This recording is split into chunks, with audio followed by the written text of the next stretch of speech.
Hi guys, welcome back to the podcast Time Bomb. It's your host Diamond, and today we're going to be talking about therapy, guys. I was so hesitant on recording this episode for multiple reasons that I feel like I'm not the only one that is feeling this way, and I think that's what kind of pushed me or inclined me even more to record this episode, because if I'm feeling the way I'm feeling regarding this topic and we're going to go into about, I cannot be the only one. So let's just jump right into it because I have so many things that I want to talk about.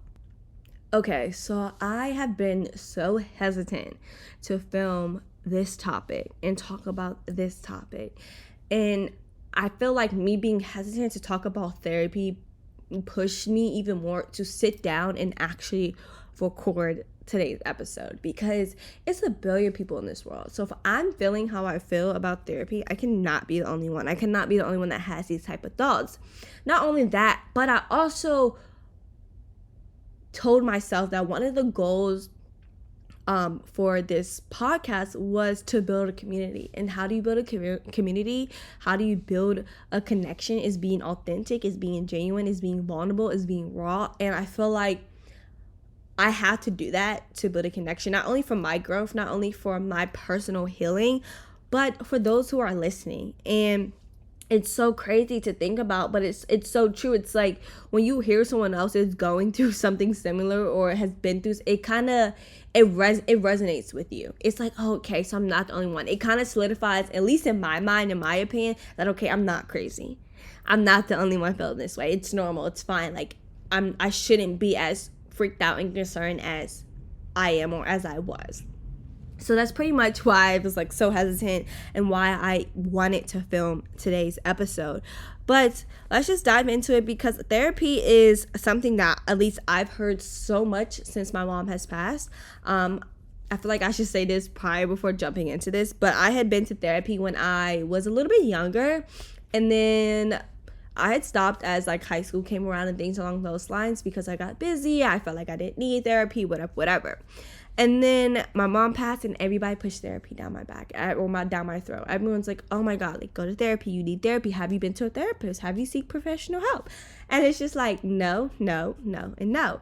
And I feel like the first thing I should say is therapy does not work unless that person wants to be in therapy. That person wants to seek help. So for everyone that's pushing therapy down people's backs and stuff, like I just like we need to calm down. We need to relax. And I understand everybody wants the best for everybody, or everybody wants the best for that person that they're recommending therapy to, and that's fine. And people understand that. At least I understand that. I accept that. But therapy does not work unless you want to be there. And what I mean by that is I've been to therapy, like I said, when I was younger, and I didn't want to be there. I was forced to be there, actually. So I felt like it didn't work because why? I didn't open up. I wasn't being true. I wasn't being genuine. I wasn't really saying how I was feeling or what was on my mind or whatever the case may have been. And I kind of feel like by it being forced on me, it left a bitter taste in my mouth. I was like, oh, been there, done that, therapy's not for me. So immediately when my mom had passed and people had pushed therapy on me, I was like, yeah, not for me. I didn't like it. But I didn't know at the time that I didn't like it because I wasn't ready for therapy. I wasn't ready for everything that was going to come with therapy. And if you're listening to this and people are pushing therapy on you, I definitely recommend letting people know, just telling them, hey, I'm not ready for therapy. And that's fine. Don't force yourself or pressure yourself into doing therapy unless you yourself are genuinely ready for what comes with therapy. And you have to be ready to open up. You have to be ready for the answers, whatever answers that you're seeking. You have to be ready for those answers. Some answers may not be answered, or some questions may not be answered, but you still have to be ready for everything that comes with therapy. Because if you're not ready, it kind of doesn't work. It doesn't work. Let me say that. It doesn't work. So take your time, do what you gotta do. Whenever you're ready, you'll know when you're ready to go to therapy. And whether that means therapy, whether that means life coach, because I know life coach is the new trend right now. People love their life coaches, and that's fine. Whatever helps you get through your day, whether that's a life coach or whether that's a therapist or whatever it is for you. Take your time. Don't let nobody pressure you into doing something that you genuinely are not ready for. And that's like my number one thing. Like when people always tell, oh, have you been to therapy? Like it annoys me, yes, but I also know like, hey, I'm not ready for therapy, or at least I wasn't ready at the time. And I feel like another thing that's important to talk about is the idea of like shaming therapy. I feel like it's shifted a little bit, but it's still not fully there where we fully accept that people need therapy. Actually, everybody needs therapy. Let me rephrase that. Everybody needs therapy. And if someone is telling you they don't need therapy, they're lying. And let me tell you why they're lying. Because everyone has been through something in their life that has altered how they view the world. It has altered how they love someone. It has altered how they trust people. It has altered how they move. It has altered how they become friends with people. It has altered on how they succeed in this world. Whether that means your parents got divorced, whether that means a parent has died in my case, whether that means you've been through a really bad breakup, you grew up in an abusive home, you have an abusive partner, whatever that means to you, everybody has been through something, big or small, that it's altered how they view something. So the whole idea of us shaming people or people shaming people for seeking therapy, that just needs to stop. Because like I said, everyone has been through something, and I feel like one of the reasons why people try to say, oh, well, I don't need therapy is because I don't think they understand that whatever that was that happened in their life has changed them. Like, people whose parents got divorced when they were younger, or maybe when they were older, it's changed how they view relationships, how they view love, how they view parents, how they view the type of home they want their kids to grow up in. So everything has a cause and effect. We're human. We're gonna experience things that when we experience them, we're gonna heal from them. But when healing, we're gonna have scar tissue. When you have scar tissue, it's like, okay, well, you're going to move accordingly so that you don't feel that pain no more, so that you don't have to feel the pain, and you're gonna stiffen up. And I feel like that's normal. That's fine. We're humans. That's how we heal. That's how we move on, whatever the case may be. But everybody needs therapy. That's just like first and foremost. I feel like on top of therapy, a lot of things that come with therapy is the mindset. The mindset, because everyone puts into your mind, oh, you have to be strong, or you're so strong, or you're so whatever. And it's like, yeah, strong is nice, but strong will kill you in the long run. And people are like, what do you mean? Strong will literally kill you in the long run. If you don't know how to let people know that you need help, if you don't know when to throw in the white flag and surrender, you're screwed. You're genuinely screwed. The pain that you feel now, you think it's worse? Trust me, it's not. It'll be worse in 5+ years, because you haven't dealt with it. You haven't asked for help. You haven't sought for help. You haven't what's it called, because you have this mindset that, oh, well, I'm strong. Well, people tell me I'm strong. If people tell me I'm strong and I go seek help and I break down, then I'm letting them down. Oh, well, I'm not strong. That's not true. Being strong is knowing when to let people know you need help. Is knowing when to seek help. Is knowing when to step back. Being strong is not pushing through and persevering through everything to in the long run be lonely.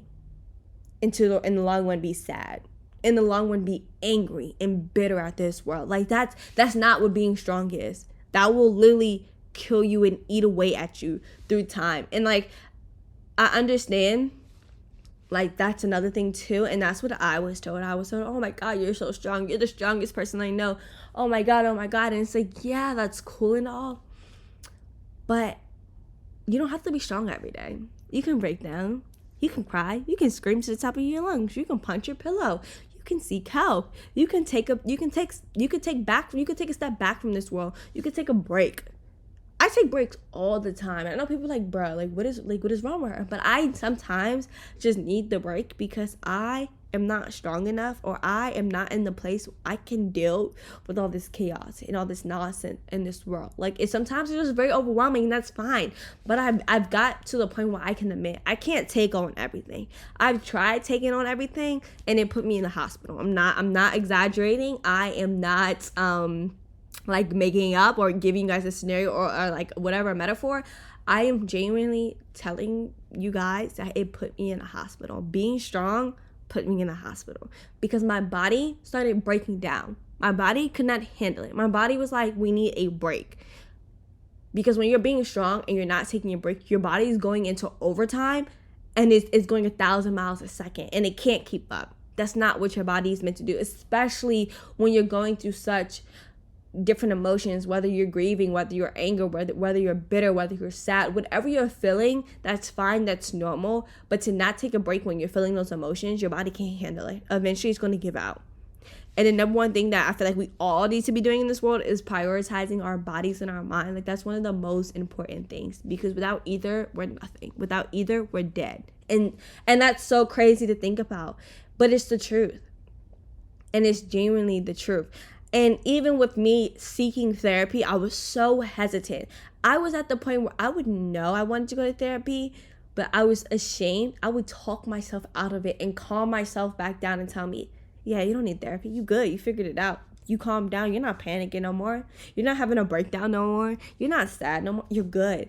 And it was like a cycle. I swear it was a cycle. It was so crazy. But I'm like, no, like, I cannot keep talking myself out of it, because what I started to realize is the more I talk myself out of it, the next cycle where I get angry and I'm sad and I'm upset and I have all these different emotions, they just keep getting worse and worse and worse, and the reactions are getting bigger and bigger and bigger and bigger. And I didn't want to get to the point where those reactions get so big where they're ruining friendships, they're ruining relationships, they're ruining connections. It wasn't worth it.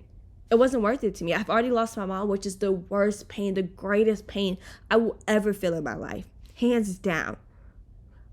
Like, when people are like, what are you scared of? I've already am going through my biggest fear in my life, which is losing my mother and dealing with the pain of my mother not being here. So to have that building up inside of you, it was just like, what am I doing? What am I doing?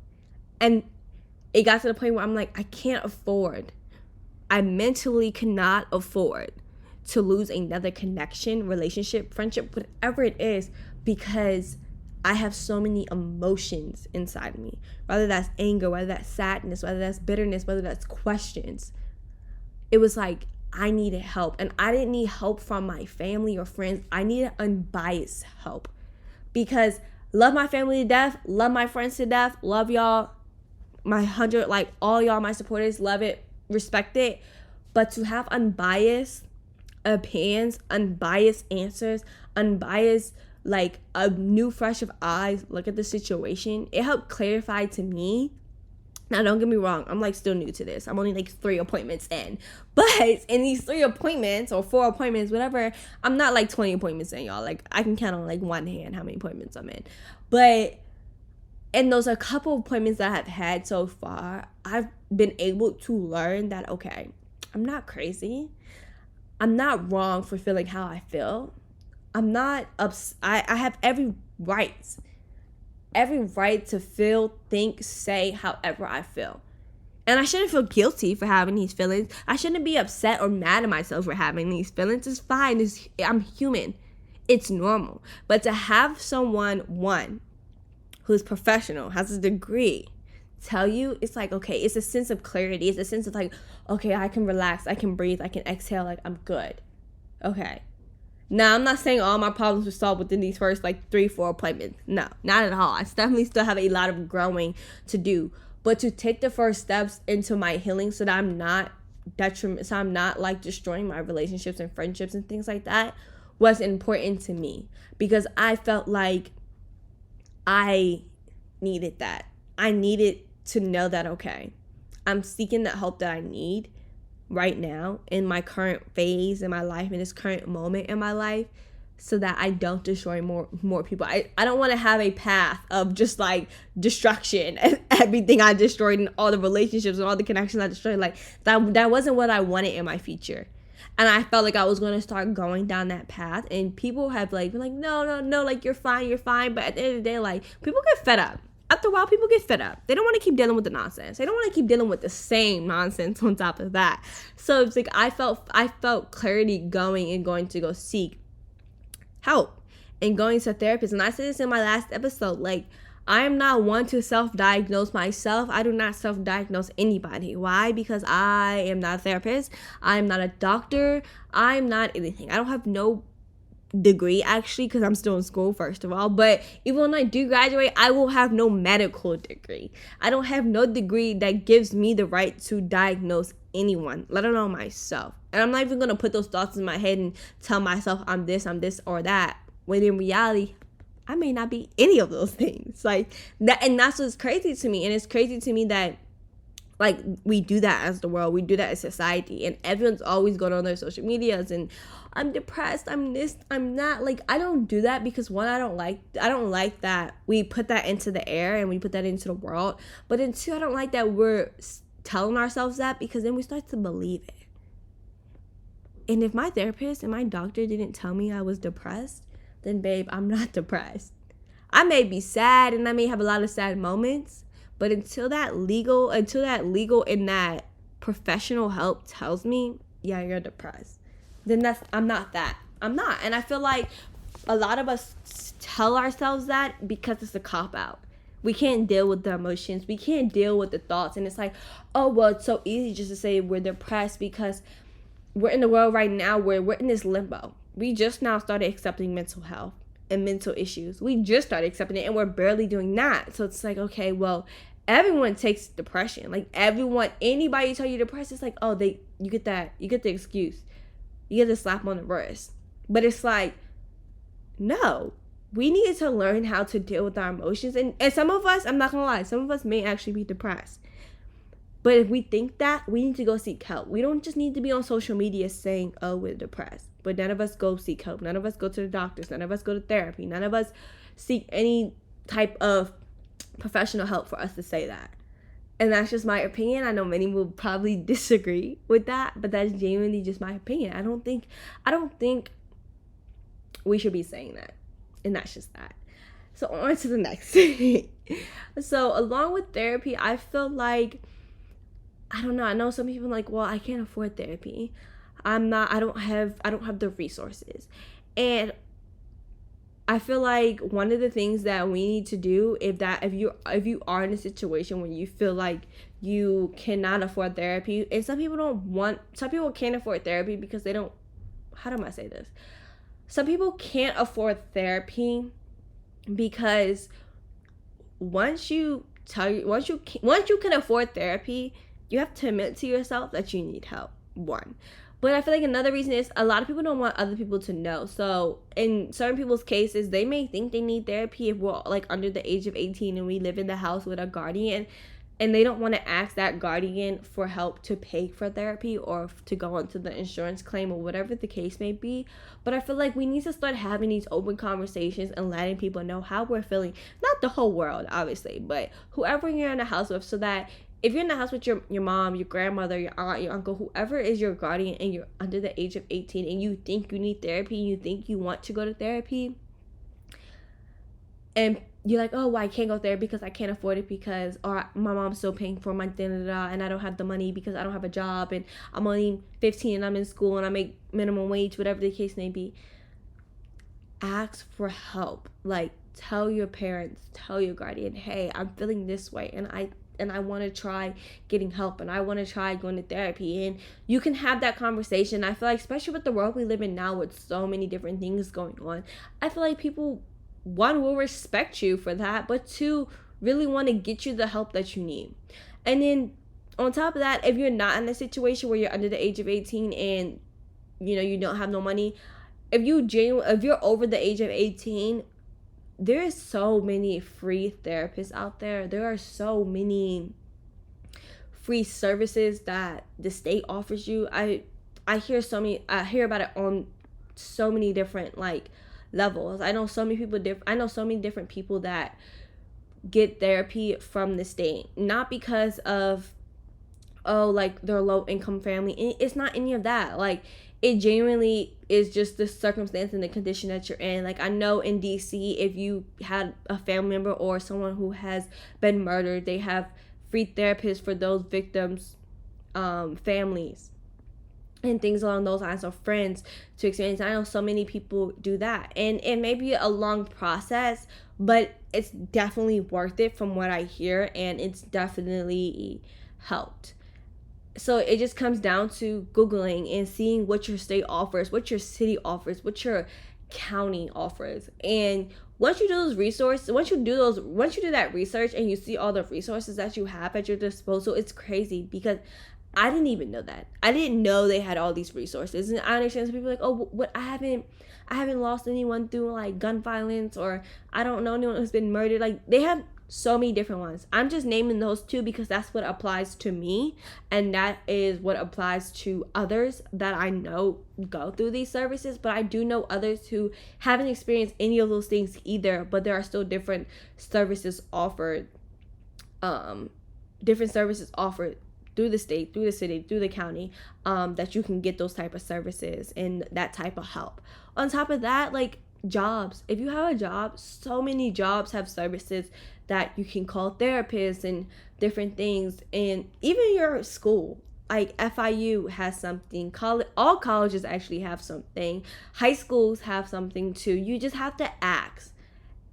And once you ask, you would genuinely see the door opens with so many different things. Whether that means, your parents want to give you or seek the help with you that you need, and they want to help you get out of whatever you're in, out of funk, limbo, whatever you want to call it.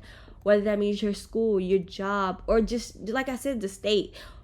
I feel like we just need to research. We just need to research and do it, because I didn't believe how many services and opportunities were out there for people like me, with parents that have been murdered, with so many different things and everything along those lines. So I feel like do the research if you're definitely in the phase or if you're definitely in a point in your life where you want therapy, but you don't know how to get therapy, or you can't afford therapy, or things along those lines. And I feel like one of the next things I want to talk about with therapy is my personal experience with therapy and some of the things that I've learned, because like I said, I do want to be genuine and make a connection with people. And like I said, I am still like new into like restarting up my therapy sessions or whatever.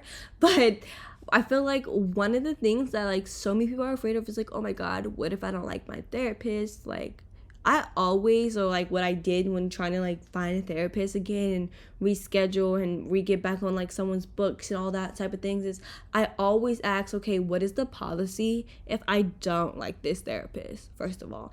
And then they tell me what their policy is. Every policy differs per company, per therapist.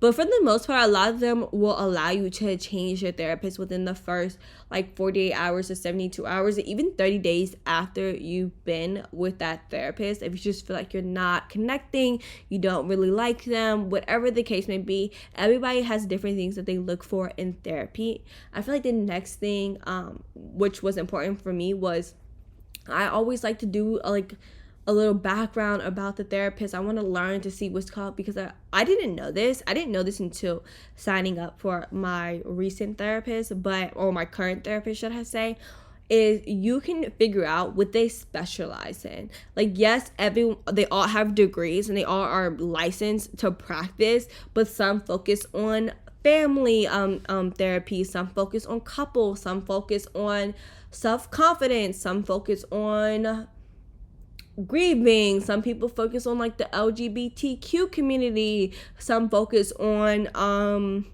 child, like they only do kids, nothing else. Some do like, there's so many different ones. Like, I don't know why I'm blanking, but there's so many different types of specializations that they focus on. And I didn't even know this, but one of my friends did, she's not even a friend, like she's pretty much family, did therapy when she was super young, and her therapy included playing with toys, and the therapist would ask her like simple questions, but she would play with toys. Like, there's so many different ones for so many different age levels and different things you've been through. So there's definitely a therapist for everyone, and I definitely do think it's important to find a therapist that you think will suit you. Personally, I was looking for a therapist that was female and that was African American, better known as Black. Like, I was really looking for someone like that.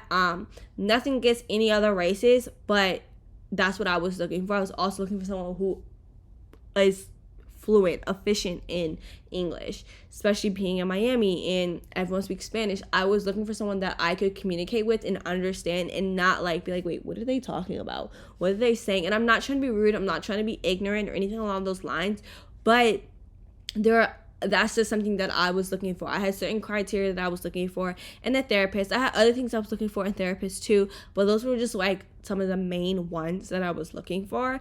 You can find therapists that speak multiple languages. If English is not your first language, that's fine. There are definitely therapists like that in every state. I also feel like important to me was to find a therapist that could work with my schedule. I did not want to go into office, so I wanted a Zoom, or you could do a virtual, or phone call. Like, there were so many different ones that you could look for. You could do in person or Zoom, or some didn't do Zoom. They did like a special like hyperlink app type of thing. Some did only do like phone calls, so you didn't have to have your camera on. Whatever the case was, there are different ones. So definitely do your research on therapists. See which ones your insurance accepts. Sorry. And just think about what you're genuinely looking for in a therapist. I feel like one of the another important things that came to me was like, okay, and this is when my therapist asked me, what are you seeking for? What are you trying to gain from doing therapy with me? And that's straight up what she asked me. And I told her what I was looking for. She let me know if she could help me, if that was achievable. We did some background information, and that was that. Like, you have to know what you're looking for. You can't just be like, you could go into therapy and just like searching like, oh, I don't know, I just have this feeling, and I just have these thoughts or different things. That's fine too. They could definitely help you. But I feel like for me personally, having something that I wanted to achieve was easy for me because I am a goal-oriented person. And then lastly, another thing that was important to me when looking for a therapist, being in therapy, was I wanted to come out of therapy a brand new person. I wanted to come out of therapy with a different perspective on the world. I wanted to come out of therapy and build better and stronger connections with people, and grow myself and develop connections with myself and trust myself and things like that. And that was like one of my main things, which kind of ties into making sure I have a good connection, or make sure you have a good connection with a therapist, and that person is right for you, because that person should be able to bring out certain aspects of yourself that may have been hidden for a long time, or may have been hidden your entire life and you never knew it was there. Because personally, I've only been in therapy a couple of times. Like, I'm not no pro or nothing. Like, I'm like brand new into this. But even out of those couple of appointments that I've had with the therapist, she's challenged my thinking. And very few can do that. And like, not even trying to like put myself on a pedestal, but very few can challenge my thinking and challenge how I move. And once she was able to challenge my thinking, and not in a disrespectful way, because I feel like a lot of reasons why people don't challenge other people's thinking, or why a lot of people feel like they haven't been challenged in their thinking, is because a lot of people don't want to offend you, and don't do it in a respectful way. A lot of people doing it in a disrespectful way. But once she was able to challenge my thinking and ask me certain questions that sometimes I think, but not that much, and really like focus and hone in on it, I was like, wow, okay. I took a couple notes.